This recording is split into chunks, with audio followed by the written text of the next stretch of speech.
wabarakatuh. Waalaikumsalam Waalaikumsalam warahmatullahi warahmatullahi wabarakatuh.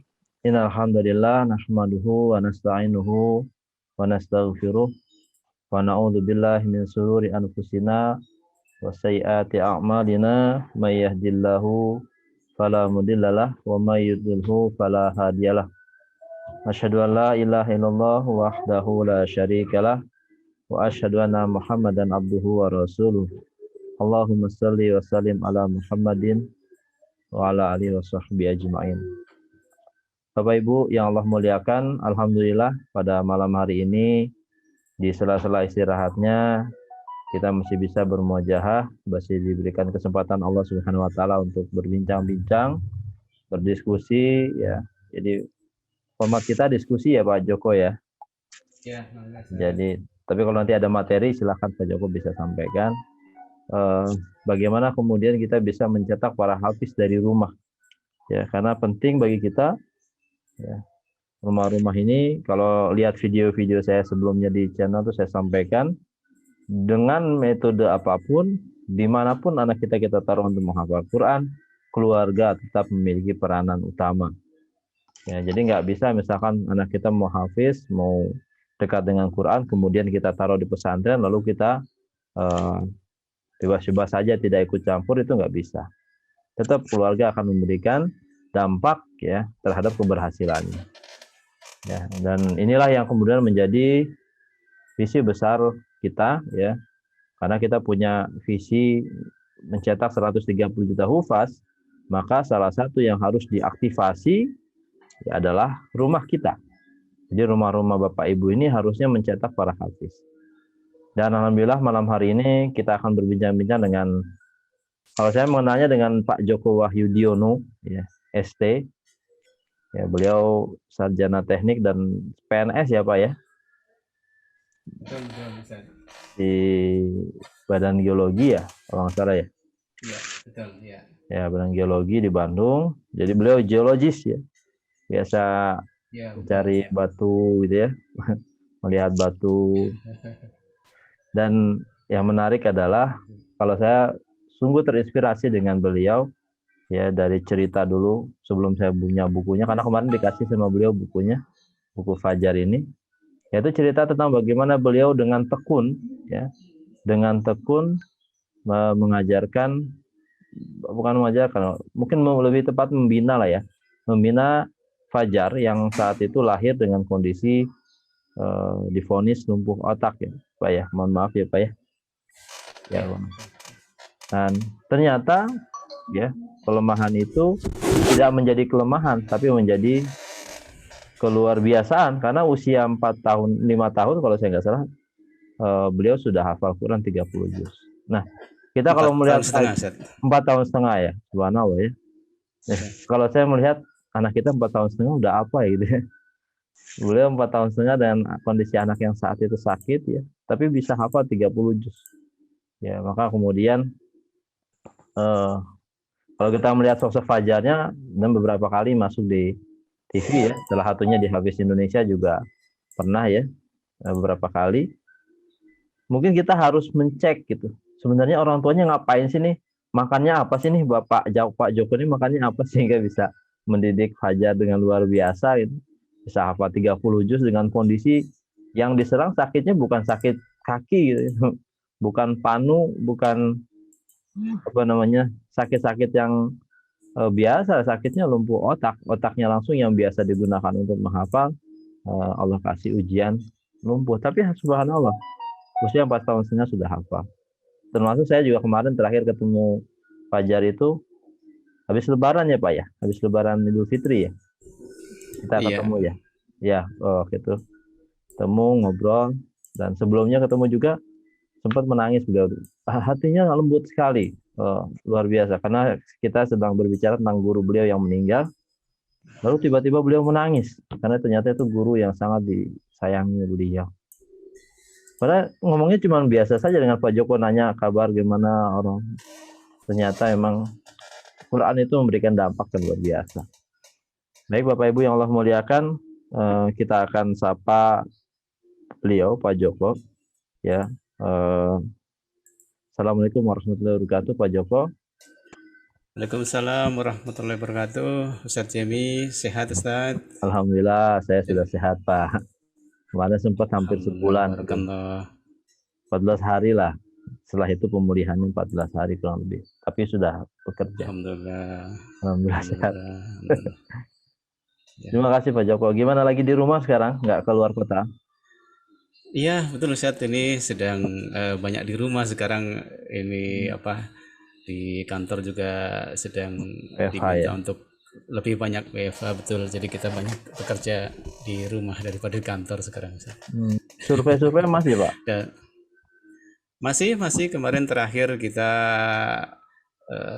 saya ditugaskan di Pulau Sabu kemarin, jadi kita sempat mengalami itu saat yang kena badai itu. Oh, Saya sedang di gimana? lokasi, jadi ya Allah, jadi kita tahu bagaimana rasanya di daerah yang demikian, kemudian apa namanya terkena badai itu luar biasa.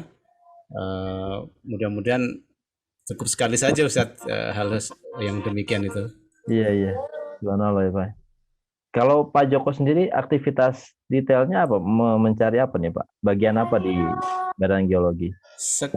Ya sekarang alhamdulillah sedang ditugaskan di apa bidang migas Ustadz. Jadi sekarang saya tugasnya banyak di Indonesia Timur, meneliti daerah-daerah yang berpotensi migas. Itu terakhir kemarin di Pulau Sabu, Ustadz. Sabu itu ya. Siap. Ya di NTT. Oke. Bapak Ibu yang Allah muliakan, nanti kalau ada pertanyaan silahkan disampaikan saja. Mungkin nanti kita sekitar jam 8, setengah 9 nanti bisa bertanya ya. Tapi kita akan dengarkan. Pak Joko mau ada yang ingin dipresentasikan? Saya kira kita ini aja bisa Ngobrol dialog aja saja ya. kelihatannya ya. Iya, Ya, Pak. supaya lebih Santai ringan jadi malam-malam. kemasannya. Iya, Ya. betul Ustaz. Pak Joko, waktu Ya. Fajar divonis itu usia berapa tuh Pak? Kalau dinyatakan apa CP itu sekitar usia berapa ya? 2 tahun ya kalau nggak salah. Jadi karena waktu CP itu apa Pak? kecil itu cerebral palsy, cerebral palsy atau kelumpuhan otak. Nah itu jadi karena waktu lahir itu kan memang dalam apa kondisi apa prematur. Nah prematur kemudian langsung prematur berapa bulan waktu itu Pak? 7 bulan lebih 2 pekan. Jadi 7 bulan lebih 2 pekan itu kalau apa namanya kata orang-orang tua itu kan kalau 7 bulan itu bayi itu katanya tua itu. Terus di 9 jadi tua lagi. Jadi memang kalau lahir di 7 dan 9 itu relatif bagus. Nah rupanya berdasarkan pengalaman itu kita ngobrol-ngobrol dengan dokternya. Jadi rupanya salah satunya tua itu adalah kondisi apa jantungnya itu sedang mekar sempurna itu di 7 dan 9. Nah, ketika dia berpindah ke 8 itu rupanya agak menguncup lagi. Nah, di situ salah satu masalah yang di waktu itu pada Ananda Fajar itu demikian. Terus sempat juga terjadi apa? Hemoglobinnya ya kalau nggak salah HB-nya rendah, jadi perlu di apa transfusi waktu itu. Tapi alhamdulillah bisa tertolong dan itu pengalaman anak saya pertama, jadi terbayang kan rasanya waktu itu. Iya. Baru punya anak ya Pak. Anak pertama, iya mendapat apa namanya keadaan yang demikian itu. Luar biasa Pak ya. Usia berapa Bapak waktu itu Pak sama istri? Saya menikah di 30-an waktu itu. Iya. Istri beda 10 tahun lah. Iya. Istri beda 10 tahun. Jadi sebenarnya kalau bisa sih kalau ada yang belum nikah jangan terlalu lama nikahnya. Jadi kalau begitu sudah siap, sudah matang, sudah punya pekerjaan, ngajinya sudah rajin ya. Kalau sudah ada calon cepat-cepat nikah saja. Untuk saya sendiri masa untuk usia segitu sebenarnya terlalu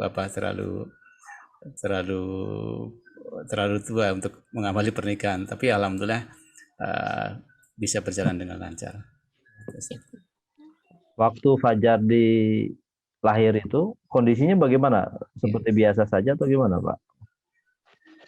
Ya, Fajar lahir itu karena memang bulannya masih kurang, jadi usia 7,5 bulan itu tentu sangat masih kurang. Terus berat badannya waktu itu masih 1,6, jadi kan masih kecil sekali ya, terbayang 1,6 itu untuk anak-anak sekarang kan rata 3 kilo gitu kan, paling enggak 2,5 lah, itu 1,6, jadi sangat kecil.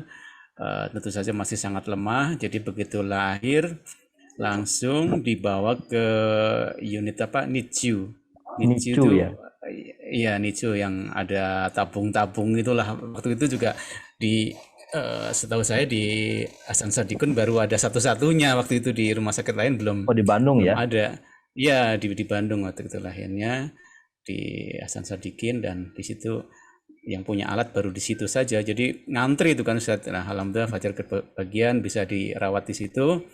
Dan setiap hari itu saya membacakan setengah juz di pagi dan setengah juz di sore. Setiap Tepatnya hari? sejak hari kedua lah, setiap hari, betul. Jadi kan Selama pagi berapa hari lama saya tuh, Pak?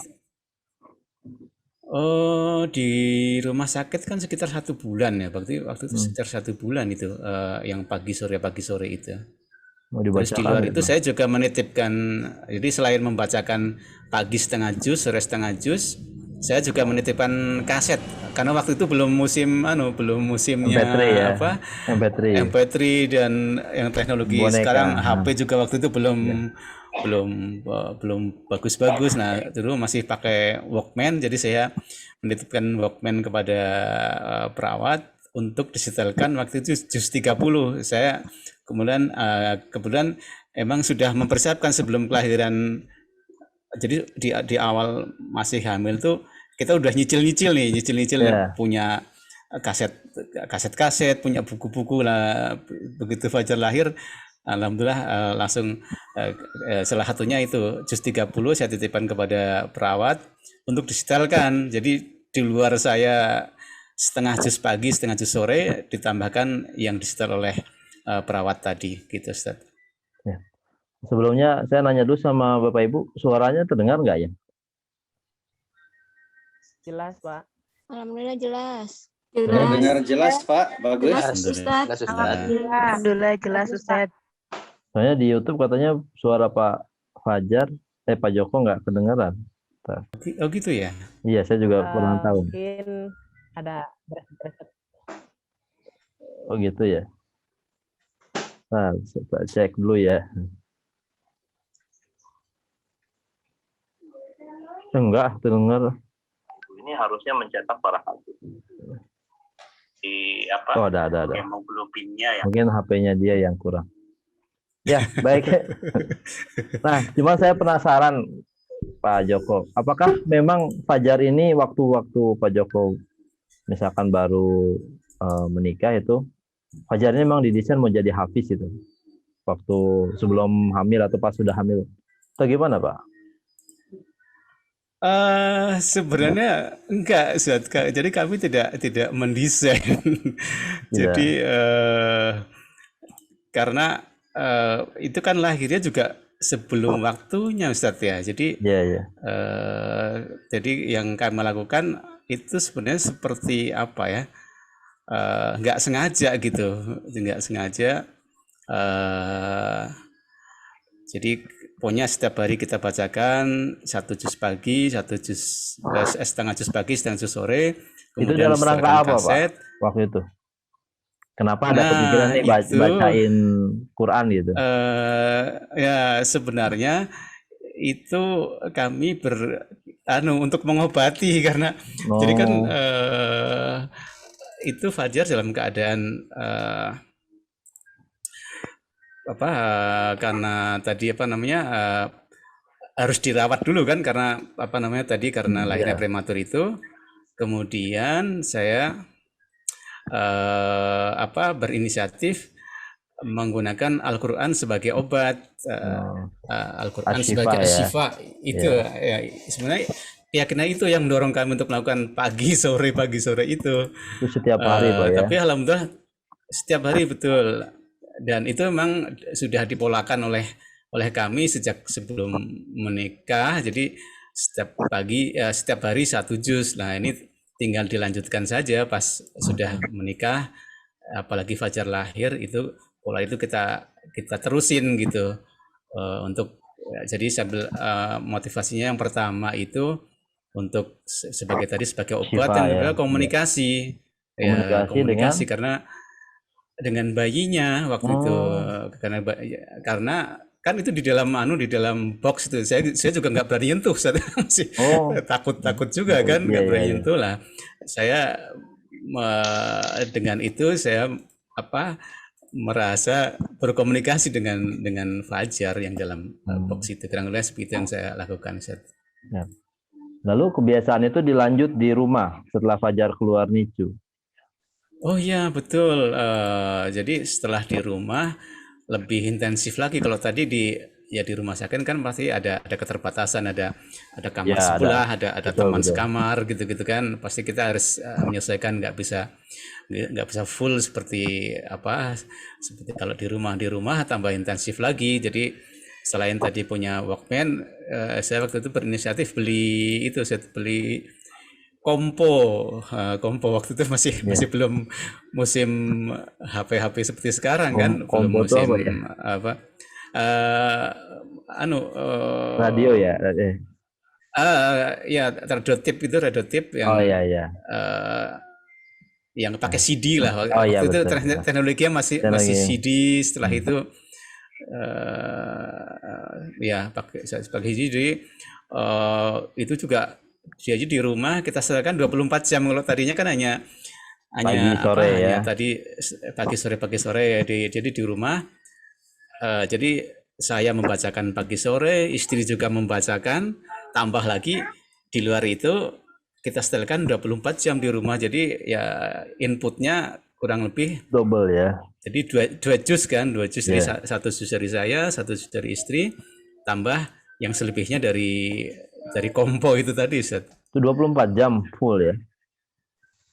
Ya hampir 24 jam. Jadi memang kita sengaja setel nggak dimatikan. Nah kalau itu paling-paling volumenya kita kecilkan, jadi suaranya supaya sudah tidak mengganggu. Jadi rupanya ketika saya baca-baca itu rupanya otak itu kalau dalam kondisi setengah sadar menjelang itu tidur malah gitu sedang bekerja sangat baik untuk merekam katanya. Jadi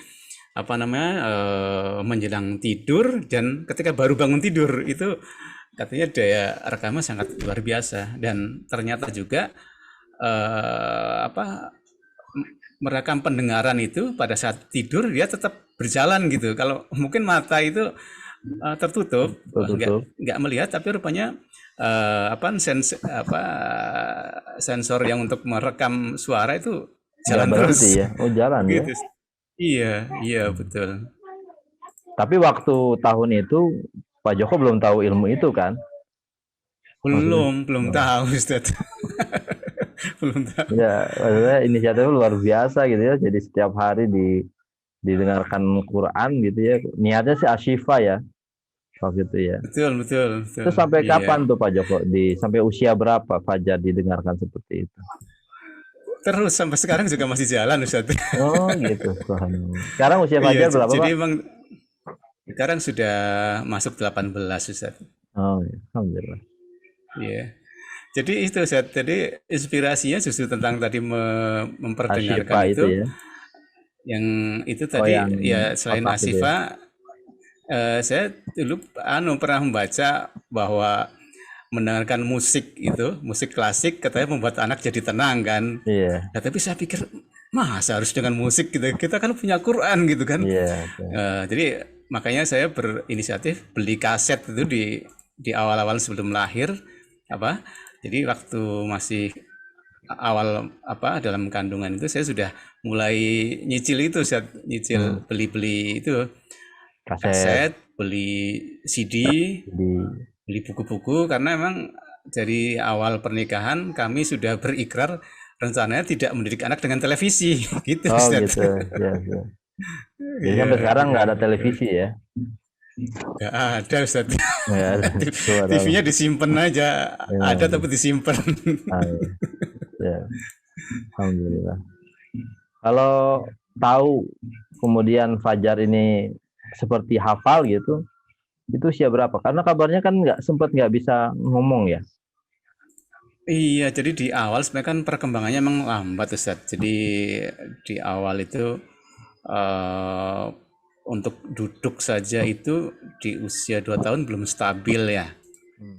Duduk ya? Jadi kan kebayang iya untuk duduk itu terus tapi ini jadi tahapannya agak sambil ini Ustaz ya. Jadi Ya. di awal tadi kita awali dengan audio kan, audio Iya. itu sampai sekitar usia 2 tahunan lah. Saya hanya baru punya itu saja. Nah terus menjelang 3 tahun itu saya belikan laptop second. Mm-mm. Nah laptop second itu jadi dia sudah mulai mendengar dan melihat audiovisual. Iya. Jadi waktu itu saya pasang software digital Quran. Mm-mm. Jadi dia mulai mendengar suaranya. Digital Quran kan ada teksnya Ustaz. Betul betul. Nah rupanya teksnya itu dia baca itu. Oh. Teksnya dia baca. Terus ya tiap hari gitu kan, tiap hari. Terus itu sambil dia juga karena di 2 tahunan kan sudah diidentifikasi apa tadi CP itu, kemudian sudah mulai terapi dia kan, sudah mulai terapi. Kemudian sambil mulai terapi sudah mulai dia sedikit-sedikit bicara itu di usia sekitar 3 tahun atau 3,5 gitu ya. 3 tahun. Nah, kadang-kadang tuh keluar suara kok seperti potongan kemungkinan Ayat. potongan ayat Al-Quran gitu, karena kan Itu usia 3 tahun nggak ya, begitu Pak? jelas gitu kan, sekitar 3 tahun 3,5 lah gitu, 3 tahun Iya, 3,5, pokoknya lebih dari 3 tahun. Nah itu sedikit-sedikit gitu ya, kita juga masih curiga-curiga, terus tanya ke Ustadz ya coba aja nanti diikutin gitu. Terus waktu itu sempat ada tanya psikolognya malah wah itu nanti juga hilang sendiri itu kan apa memori semu kata psikolognya, Iya. padahal seorang profesor ini Ustadz. Jadi Itu jadi akhirnya hafalan Qurannya dibilang memori semu ya. iya menurut profesor ini memori semua, akhirnya saya tinggal aja profesor ini, malah kenapa nih malah bukan jadi membuat Obat, positif, malah negatif. malah jadi tambah jauh ya. Kita cari tentu saja konsultan yang lain, kita punya teman-teman dokter, punya teman-teman psikolog yang lain. Jadi ya itu tadi perlunya kita punya lingkungan, punya teman itu jadi kita bisa berkomunikasi dengan orang-orang yang berpikiran ya. positif lah, Positif, membangun, ya. betul. Lumayan juga ya. Iya, dibilang. kira-kira seperti itu. Itu usia 3,5 ya, Iya. Pak, udah mulai. Jadi dari kecil itu sudah diperdengarkan terus Al-Quran ya Betul. sampai sekarang. Iya. Nah usia 3,5 sudah Iya. mulai ada suara-suara mirip Al-Quran gitu, mungkin potongan-potongan ayat seperti gitu ya. Iya, betul. Lalu setelah Iya, itu diajarin sendiri atau gimana Pak? Jadi kita secara khusus sebenarnya nggak pernah ngajarin secara khusus ya. Jadi artinya itu berjalan sambil proses saja. Jadi karena jadi sebenarnya sejak awal, jadi ketika awal mengandung itu saya sudah terbiasa membacakan di depan istri saya gitu. Iya. Membacakan di depan istri saya sambilnya berkomunikasi. Terus tadi dilanjutkan ketika sudah lahir. Terus umur 3 tahun tetap lanjut seperti itu. Jadi kita sambil berkomunikasi sambil membacakan. Tapi secara misalnya ngajarin tuh nggak pernah. Jadi ya kita pola ngajarnya itu kita duduk Dengarkan dekat aja. dia Ya. sambil diperdengarkan, sambil kita tungguin gitu. Polanya kira-kira seperti itu. Jadi kita nggak seperti apa ya, nggak berhadapan-hadapan guru dengan murid gitu. Terus Iya. ayo belajar. Sebenarnya kita nggak seperti itu, tapi diikutkan dengan pola kita gitu, sambil malah sambil bermain, kadang sambil nangis, sambil makan, sambil jalan aja gitu. Jadi kita nggak secara khusus mengajar kira-kira gitu, Ustaz. Tapi sambil mereka beraktivitas tetap diperdengarkan Quran gitu ya. Betul. Jadi kita hampir 24 jam di rumah tidak pernah lepas dari Quran sampai sekarang. Wah, inspirasi luar biasa ini. Lalu kemudian kapan Pak Joko tahu Fajar ini sudah hafal 30 juz? Ya, jadi umur 4 tahun itu kan dia sudah semakin Betul. bicaranya juga semakin bagus gitu kan, semakin Iya, bagus. Komunikasi sudah semakin bisa nyambung gitu. Nah, 4 tahun itu suka diajak istri saya suka ngaji kan, ngaji itu dengan teman-temannya. Nah, pas ngaji itu kan di satu ruangan. Nah, anak saya bermain di ruangan yang lain. Nah, dititipkan kepada seorang ustazah yang kebetulan beliau hafidhoh. Nah, sambil Fajar main itu, sambil dia baca apa yang dia mau gitu lah. Iya, Dia iya. baca. Bebas. Terus sama ustazah ini dikumpul-kumpulin kira-kira 6 bulan. Ustazah ini yang meyakinkan bahwa Fajar sudah selesai hafalannya. Kira-kira gitu. Jadi yang menyampaikan bahwa Fajar sudah selesai hafalan ya ustazah ini. Ustazah itu ya. Betul. Oh, jadi pas setengah tahun itu yang 6 bulan berarti ya, mulai pendampingan dari ustazah ini ya. Betul ya, 6 bulan Ustaz. Itu bentuknya ditalaki atau masih pakai audio yang tadi atau bagaimana tuh? Ya, jadi modelnya gini Ustaz. Jadi kan itu bermain kan Ustaz itu nemenin Fajar main. Nah, sambil Fajar bermain itu dia sambil membacakan apa yang dia suka gitu. Oh. Nah, jadi Fajar yang minta nanti ya. Iya, Fajar kan sambil jadi dia kalau diem itu biasanya keluar saja spontan gitu dia. Jadi keluar bacaan gitu sama ustazah ini dikumpul-kumpul ternyata sudah selesai 30 juz. Jadi waktu itu Fajar belum bisa diarahkan sebenarnya. Jadi maksudnya Fajar baca Al-Baqarah misalnya, belum bisa digituin. Jadi ya. tapi dia keluar secara spontan. Jadi yang mengikutin ustazahnya ini. Kalau sekarang mah sudah bisa Pak ya, sudah bisa diarahkan. Ya, alhamdulillah kalau sekarang sudah bisa karena sudah lebih detail kan yang dia pelajari gitu, dan komunikasinya kan udah tambah bagus. Ya, Bapak Ibu yang Allah muliakan, mungkin kalau ada yang ingin bertanya silahkan dituliskan ya, apakah di YouTube atau di chat Zoom ya. Oh ya Pak Joko, katanya yang di YouTube-nya Pak Joko suaranya nggak keluar gitu. Oh gitu ya? Iya. Oh baik. Siap. Ini ada pertanyaan Pak Joko dari Pak Fahlevi. Metode atau cara apa yang dipakai waktu memulai Fajar untuk menghafal Quran dengan kekurangan yang ada, dan apa yang buat Pak Joko mendekatkan Fajar dengan Quran? Tadi mungkin sudah dijawab ya secara singkat, cuman mungkin bisa diperjelas lagi Pak Joko.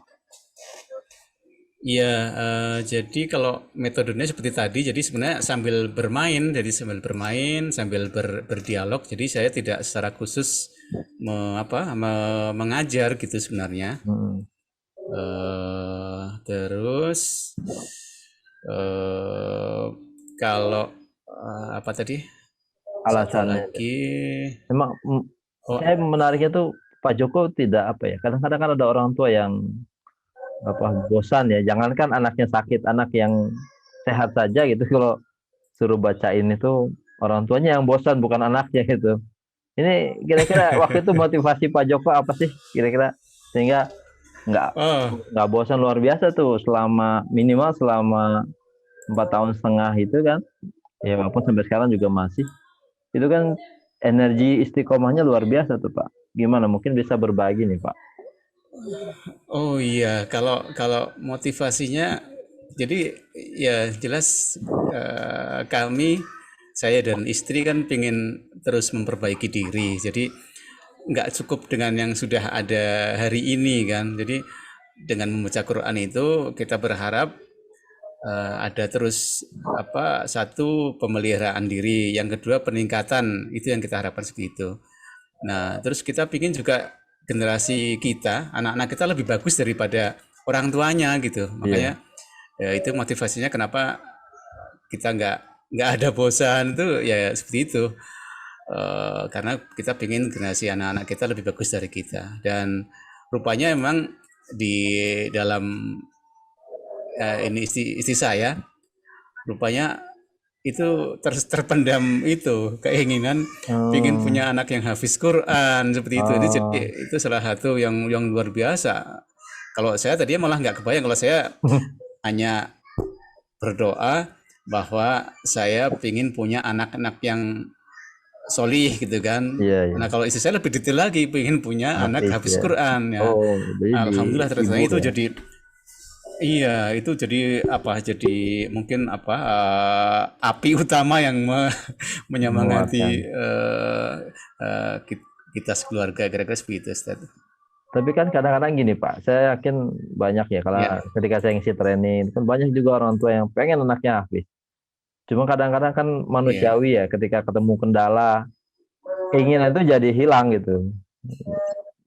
Nah, kira-kira apa yang membuat ketika ada kendala, hambatan, justru keinginan itu menjadi kuat gitu. Gimana Pak? Ya nanti kita juga Iya. mungkin gayanya gini, apakah perbanyak istighfar atau gimana gitu. Ya mungkin anulah, berbagi peran juga ya. Saya sebagai suami kadang-kadang juga apa ya, merasa berat juga ya, ada berat juga. Tapi sekaligus saya juga punya ketakutan kalau misalnya anak saya nggak lebih bagus daripada saya, terus bagaimana nanti Allah bertanya ke saya pada di hari akhir, kira-kira seperti itu. Iya. Dan istri saya juga punya peran yang besar di situ, dengan mendoakan, tadi punya harapan yang besar, kemudian juga punya apa namanya, sifat-sifat kelembutan yang apa, yang melengkapi kelemahan-kelemahan saya, sehingga kalau jadi salah satu prinsip di keluarga kami yang kami pelihara, kalau satunya sedang lemah, yang satu nggak boleh lemah gitu. Oh gitu. Kalau suaminya Jadi lemah, jadi istrinya harus kuat gitu ya. iya, nggak boleh dua-duanya lemah gitu. Dua-duanya Jadi lemah. jadi kalau satu sedang lemah ya satunya harus jadi kuat gitu. Iya, iya. Kira-kira seperti itu, Set, yang salah satu yang kita pelihara di rumah tangga kami. Ini ada permintaan kalau boleh Pak, Mas Ya. Fajar ikut ke Zoom ini, tapi kalau boleh sih, kalau beliaunya tidak sedang murojaah istirahat gitu. Kalau saya perlu waktu sekitar 5 menit boleh ya? Soalnya ada di lantai bawah. Saya siapkan gitu. dulu Fajar. Tapi nggak masalah Pak. Maksudnya Nggak masalah. Fajar lagi Nanti saya istirahat, hidup. Nanti pakai HP Fajar di ruangan bawah. Saya turun sebentar untuk menyiapkan. Kalau ini nggak apa-apa sih. Oh iya, siap. Ya, nggak apa-apa Iya. kalau bisa Fajar bisa, kita tunggu insya Allah. Enggak, dilanjut terus ya. Saya ke bawah sebentar.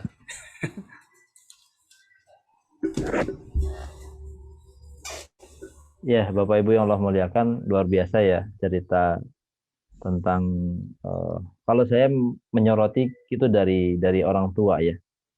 Dari orang tuanya yang kemudian memiliki keinginan besar. Ya, karena kadang kan saya yakin kita semua tuh pengen anak kita hafal Quran. Cuman apakah kita siap menempuh prosesnya? Kadang-kala itu pertanyaan lanjutannya kan. Ya, kadang-kala kita ada kendala sedikit, mundur gitu ya.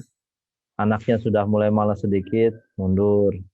Ya, padahal itu bagian dari proses Yang ini mungkin Bapak Ibu harus banyak bertanya dengan beliau untuk menjaga kekuatan apa namanya, kekuatannya ya, kekuatan keinginannya gitu. Ya, Bapak Ibu yang Allah muliakan, memang kita sengaja menghadirkan Ayahanda Fajar, bukan hanya Fajar gitu ya, karena kita ingin menjadikan rumah-rumah kita ini penuh dengan orang tua yang bervisi Qurani. Ya. Bukan berarti kemudian visi duniawinya nggak ada, tidak ya. Karena saya tahu Pak Joko ini kan seorang geologis yang ASN ya, PNS, yang juga aktivitas sehari-harinya sebenarnya di lapangan. Tadi beliau bilang kadang-kala di pulau ini, di pulau itu gitu. Tetapi tidak melupakan dengan bagian ukhrawinya, bagian penting yang menjadi karakter. Bahkan tadi kalau yang ikut dari awal, beliau awalnya hanya berniat untuk apa? Menjadikan obat asyifa buat anak beliau yang saat itu memang lahirnya prematur.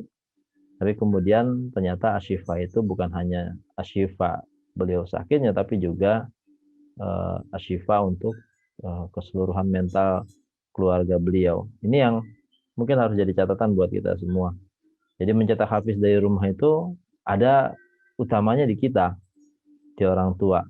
Ya, di orang tua yang memiliki mental benar, memiliki mental kuat gitu ya, memiliki mental pemenang dalam hal visi kita menjadikan rumah-rumah kita penghafal Quran. Kalau misalkan seorang fajar yang memiliki mungkin kekurangan ya dibandingkan dengan anak-anak yang biasa, itu bisa menyelesaikan hafalannya di usia 4,5 tahun. Ya, mungkin harusnya anak-anak kita juga bisa. Ya, mungkin Bapak Ibu ada yang ingin bertanya secara langsung, silakan. Nanti pertanyaan tentang fajar kita akan sampaikan. Silakan mic-nya bisa dibuka saja kalau mau bertanya. Sambil nanti kita tunggu Kang Fajarnya. Di sini di YouTube ada yang bertanya ya?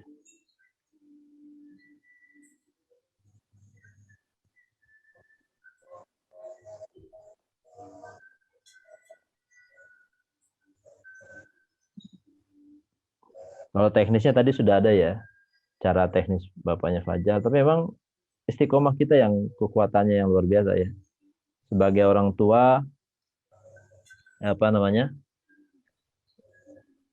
Karena tantangannya di kita yang kalau tadi Bapaknya Fajar misalkan membacakan Quran dari pagi, bukan dari pagi setengah juz, waktu di rumah sakit, sore setengah juz. Kira-kira sebagai orang tua kita siap nggak membacakan itu? Ya, apa namanya? Bertahan gitu ya, membacakan pagi. Kalau sekarang anak sudah, tadi ada pertanyaan gimana anak yang sudah besar? Ya, kalau besarnya memang belum bisa baca, memang harus dibacakan Bu, supaya bacaannya benar. Tetapi pertanyaannya, kita bisa istiqomah nggak? Ya, bisa nggak bertahan misalkan nggak usah membacakan lah. Ini anak sudah bisa baca Quran, terus kita bertahan ngingetin aja jadwal, mengingatkan anak-anak gitu ya. Nah, atau AA atau Teteh, sekarang waktunya baca Quran. Ayo baca Quran dulu. Terus kalau dia nggak mau ya karena emang tergoda dengan duniawinya, kita bisa nggak bisa atau tidak memberikan apa bahasanya tuh kalau bahasa saya mah pemaksaan ya mungkin lebih tepatnya apa mungkin ya, memberikan tawaran yang baik pada anak-anak untuk kemudian dia kembali berdekat dengan Quran. Ini jadi pertanyaannya yang besar di kita sekarang itu. Sebagai orang tua, kita sudah siap belum menjadi orang tua yang benar, yang bertanggung jawab ya, yang kemudian bisa menjadikan rumah-rumah kita menjadi rumah-rumah penghafal Quran. Kami di metode tes dan juga aplikasi AIN ya, yang Bapak Ibu bisa download di YouTube, itu punya visi bagaimana kemudian rumah-rumah kita ini bisa mencetak para hafiz. Ya, jadi Bapak Ibu bisa menjadi guru atau minimal menjadi manajer lah. Kalau tadi kayak Pak Joko kan jadi manajer ya, guru sekaligus manajer. Jadi beliau memang tidak mengajarkan langsung, tetapi melakukan pendekatan kepada Quran kepada anaknya langsung gitu. Itu luar biasa. Ini terima kasih buat semuanya ya, karena hadir malam hari ini saya tidak menyangka yang hadir di Zoom sampai 80-an. Jadi kuota kita 100 itu hampir habis ya. Dan di YouTube juga luar biasa ya, sudah ada 15 orang yang live. Mudah-mudahan ini menjadi inspirasi buat kita semua ya. Dan ya insya Allah minggu depan kita juga ada lagi malam Senin. Temanya itu tentang terapi Al-Quran kepada bahasa survivor COVID. Jadi saya mendatangkan dokter ahli saraf yang memang bisa membantu. Jadi ceritanya tuh beberapa teman-teman yang kemarin lulus dari COVID itu LC itu mengalami kurang konsentrasi, kurang fokus ya, bahkan ada yang ingatannya berkurang sedikit lah walaupun tidak banyak. Nah, kemarin itu saya coba mencari dokter itu apakah mungkin Al-Quran ini bisa menjadi salah satu bentuk terapinya ya. Jadi yang pernah merasakan atau bergejala COVID-19 ya, mudah-mudahan setelah COVID ya, untuk bisa meningkatkan daya ingatnya, daya fokusnya itu pada menghafal Quran gitu. Harapan kita begitu, harapan kami begitu. Makanya minggu depan insya Allah di jam yang sama kita mengadakan Zoom lagi ya, dan live juga di YouTube Bang Jimmy tentunya untuk menghadirkan dokter ya, dokter ahli syaraf yang insya Allah akan membahas dari segi medis mungkin ya. Mungkin menyambungkan dengan surat Al-Isra itu ya, yang tadi dibacakan yang tadi diinginkan sama Pak Joko, "Nunazzilu minal Qur'ani ma huwa syifa." Ya, bahwa Quran itu sebagai asyifa ya, dan salah satu mudah-mudahan walaupun secara penelitian kan memang harus diteliti ya, tapi mudah-mudahan ya, terapi menggunakan Al-Quran ini bisa memperbaiki sel-sel yang rusak pada saat kemarin terutamanya terpapar COVID-19, walaupun bisa jadi penyakit-penyakit yang lain pun mengalami hal yang sama. Ya, silakan Bapak Ibu, barangkali ada yang ingin bertanya sambil kita menunggu persiapan fajar.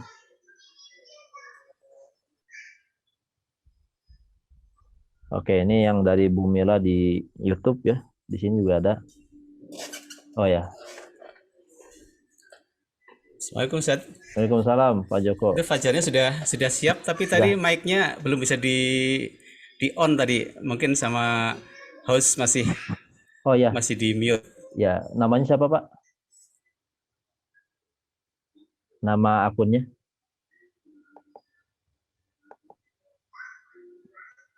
Nama akun fajarnya?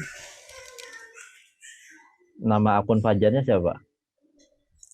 Oh, Fajar Abdul Rahim. Oh, ini. Oh, iya.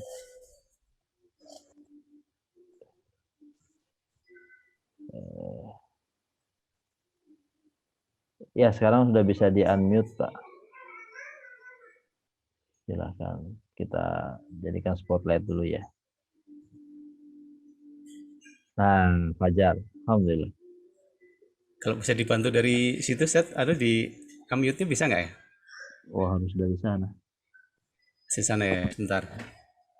Mohon maaf nih Pak. Jadi mengirikan. Itu ada Fajar.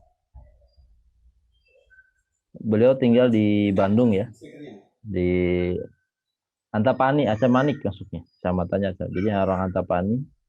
Dekat sebenarnya rumahnya di Geria Caraka.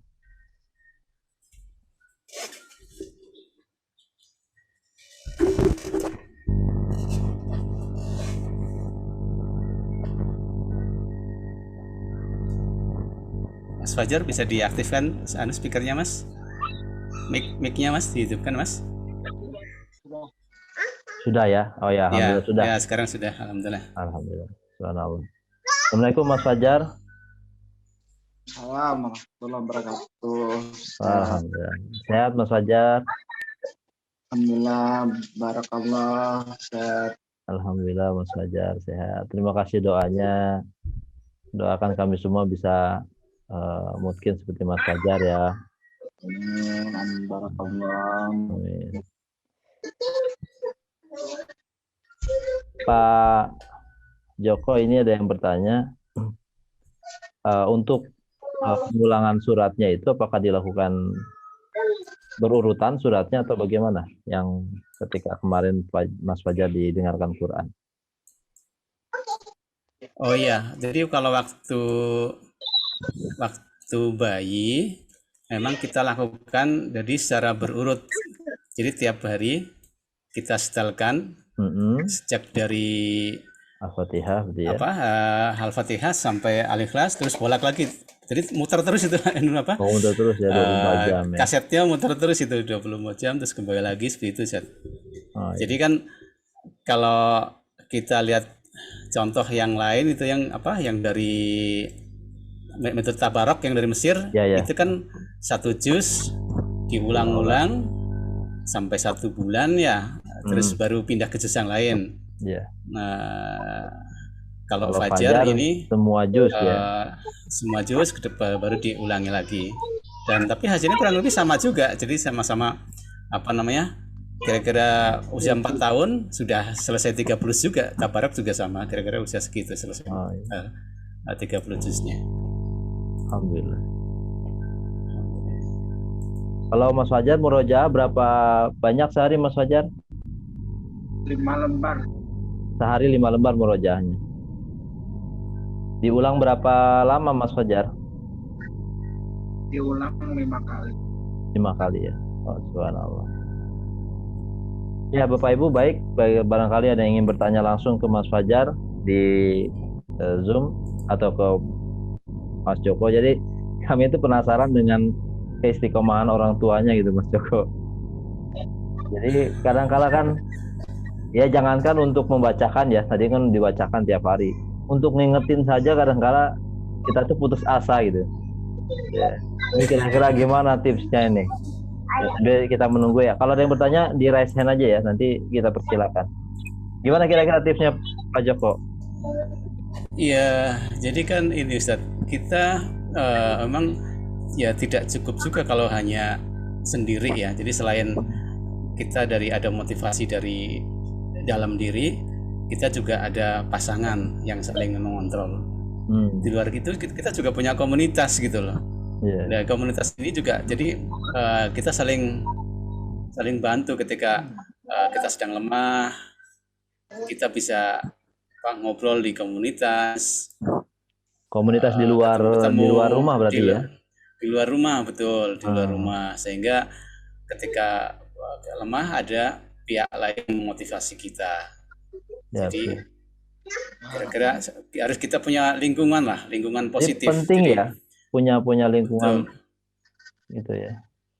Betul. Jadi kalau yang kami bangun, jadi pertama kan masing-masing kita suami istri. Iya, betul. Kemudian setelah itu lingkungan terdekat. Jadi termasuk kalau dulu kami tinggal di mertua di awal-awal, kita juga bicara dengan mertua bahwa kita akan mendidik anak dengan cara seperti ini gitu kan.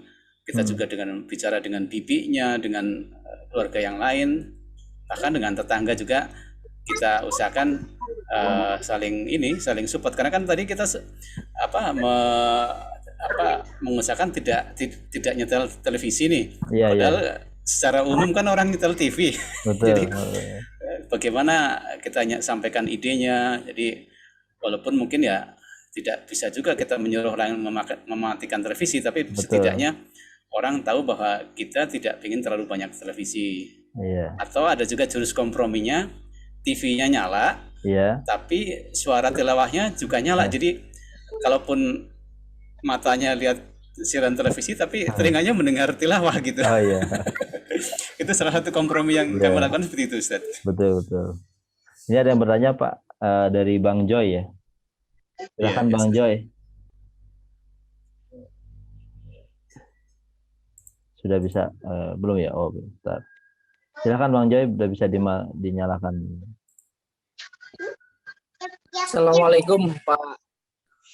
Pak Joko. Joko. Waalaikumsalam. Silakan Pak. Bertanya, Fajar ini kalau dari sisi kognitifnya gimana Pak ya? Bagaimana Pak? Ada terganggu atau memang normal dari awal sampai sekarang? Apanya Pak? Saya kurang paham ini Kalau bahasanya. bahasa Saya kognitif ini ya, Pak. orang awam Pak. Ah, Ya?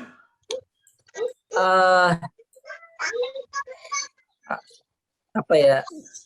Kalau memahami perintah dari orang lain, diminta sesuatu dan segala macamnya itu normal, mendengar mampu Pak ya dari Oh awal. iya, ya. Alhamdulillah normal, bisa memahami perintah, bisa seperti itu. Memang ada beberapa hal yang ada kelemahannya, tapi secara umum bisa berkomunikasi dengan baik, karena dia juga kan di Klaten kan tinggal di pesantren, artinya dia berhubungan dengan orang-orang banyak. Alhamdulillah bisa seperti itu Ustaz. Iya Mas Fajar nih. Interaksinya berarti masih sangat bagus Pak ya. Alhamdulillah, jadi kan termasuk menurut saya lebih ramah daripada saya dan istri saya, jadi dia tuh lebih ramah, karena jadi ketemu orang dia nyapa, dan kalau misalnya Masya Allah. nama-nama dia sangat hafal nama-nama orang yang pernah ketemu, pernah ngobrol, jadi itu yang malah kami tidak bisa lakukan, dia bisa lakukan. Subhanallah. Mungkin karena tadi dari bayi, dari lahir ya, diperdengarkan Quran itu, jadi saraf-sarafnya itu teraktivasi mungkin ya. Mungkin ya. Iya, secara bahagia juga mungkin. Betul. Silakan Ya yang Pak, lain. terima kasih banyak. Ya, Yang lain silakan silakan. Bang J. Silakan yang lain yang mau Baik. bertanya. Ya. Mas Fajar, bagaimana sekarang? Belum ke pesantren? Belum ya. Kalau ada yang mau tanya? Silakan. Assalamualaikum. Waalaikumsalam, dengan siapa? Adili Tahir, Bapak. Oh ya, silakan. Alhamdulillah, terima kasih sebelumnya bisa mungkin ke Pak Joko. Silakan Pak. Begini Bapak, kadang-kadang memang yang namanya orang tua khawatir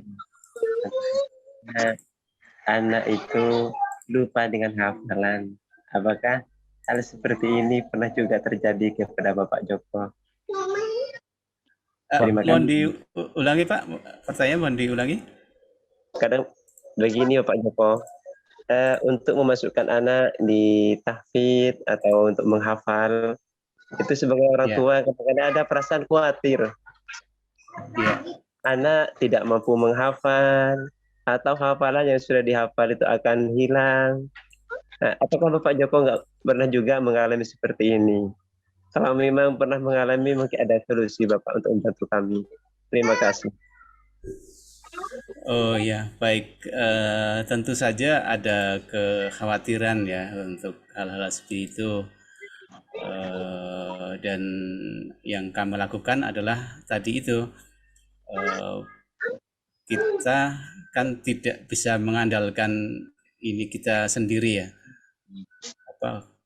keyakinan kita sendiri, wah saya bisa selesaikan semua masalah gitu, tidak seperti itu. Tapi selain kita mengusahakan hal-hal terbaik, kita juga minta pertolongan Allah, kita juga minta ini berkomunikasi dengan lingkungan, jadi harus berhubungan baik dengan guru-gurunya misalnya kan, dengan teman-temannya.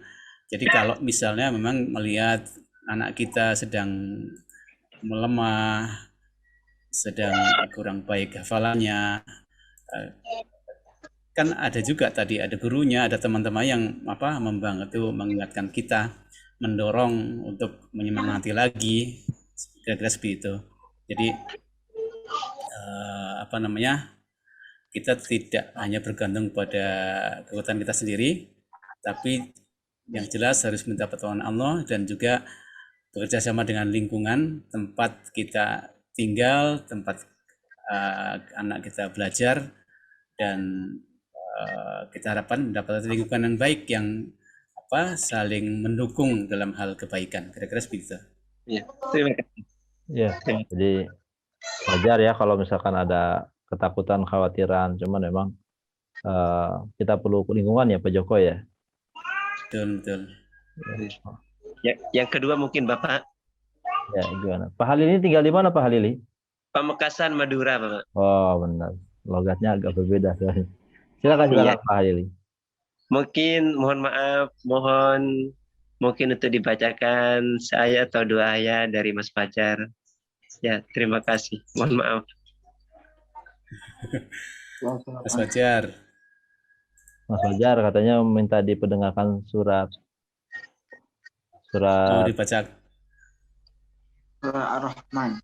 Oke, silakan. Silakan. Terima kasih. A'udzu billahi minasyaitonir rajim. Bismillahirrahmanirrahim. Ar-Rahman 'allamal Qur'an. Khalaqal insan 'allamahul bayan. Asy-syamsu wal qamaru bihusban. Ya sudah. Cukup. Terima kasih. Terima kasih. Allahul Azim. Terima kasih Mas Fajar. Barakallah. Ya. Baik Bapak Ibu, barangkali ada yang ingin ditanyakan, silakan. Yang ingin bertanya lagi. Sambil yang belum absen, silakan absen kehadiran ke webinar lainnya. Assalamualaikum. Waalaikumsalam. Ya, Dengan mau siapa tanya Bu? ini dari Siapa ini? Fajar anak keberapa, Ayah?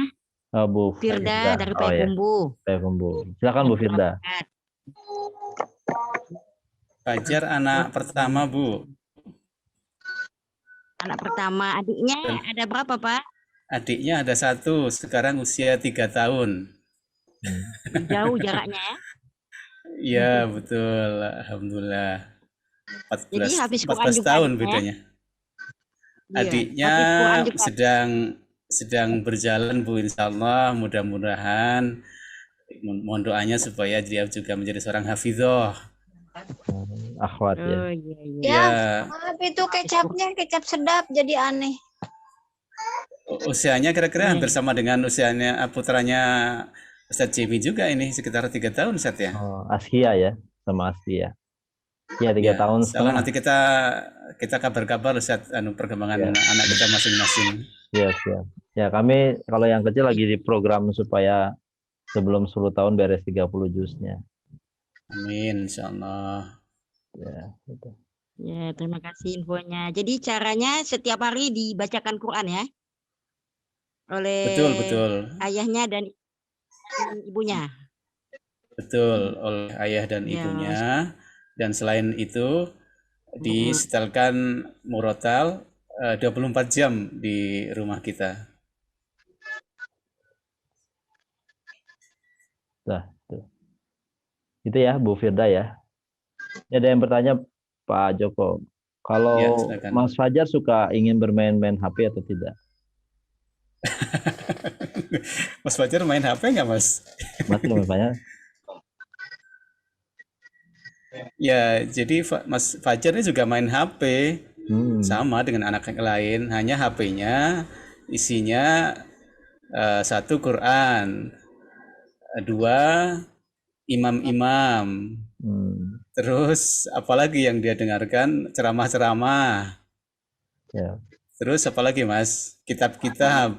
Jadi sama juga dengan yang lain, yang beda isinya mungkin ya. Ustadz ya. Jadi keinginan mainnya sama sih, tapi itu dan itu memang yang kita tanamkan. Jadi bukan dilarang main HP, tapi apa yang sebaiknya dibuka, apa yang sebaiknya jangan. Dan alhamdulillah sampai sekarang track recordnya semua yang dia buka ya, yang positif-positif seperti tadi itu imam-imam. Jadi muadzin juga. Jadi fajar itu selain tahu nama-nama muadzin imam, menghafal suaranya dengan persis, fajar juga tahu muadzin di Mekah dan Madinah. Jadi kalau misalnya kita sedang haji atau umroh, dia itu menjelang azan itu tegang karena akan dia menebak begitu keluar suaranya, oh ini saya sapa, dia tuh tahu. Dan yang lebih detail lagi yang saya juga nggak kepikir,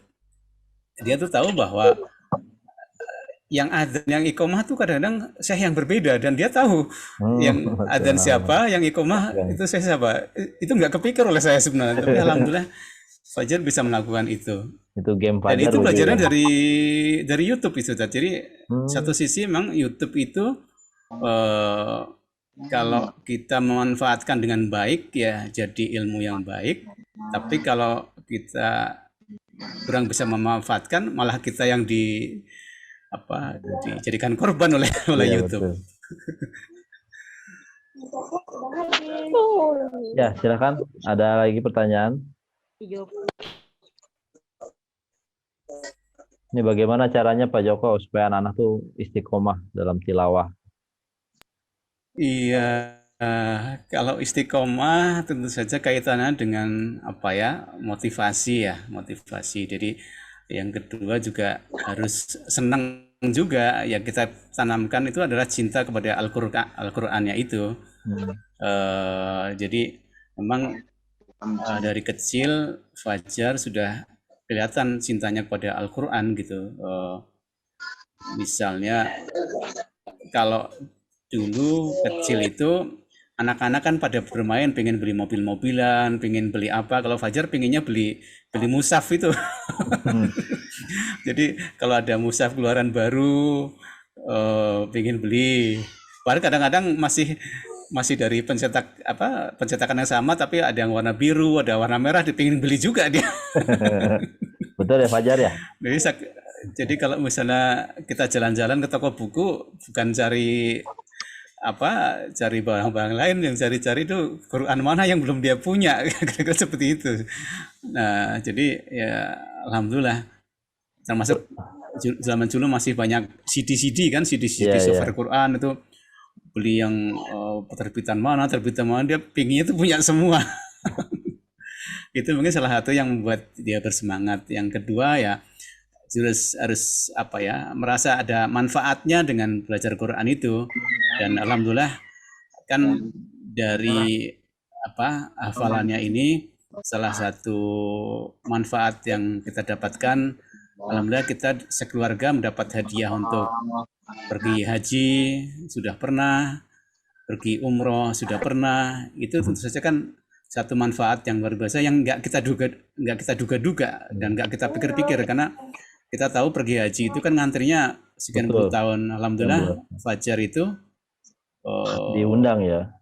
Diundang, jadi nggak pakai ngantri. Alhamdulillah itu luar biasa pertolongan dari Allah.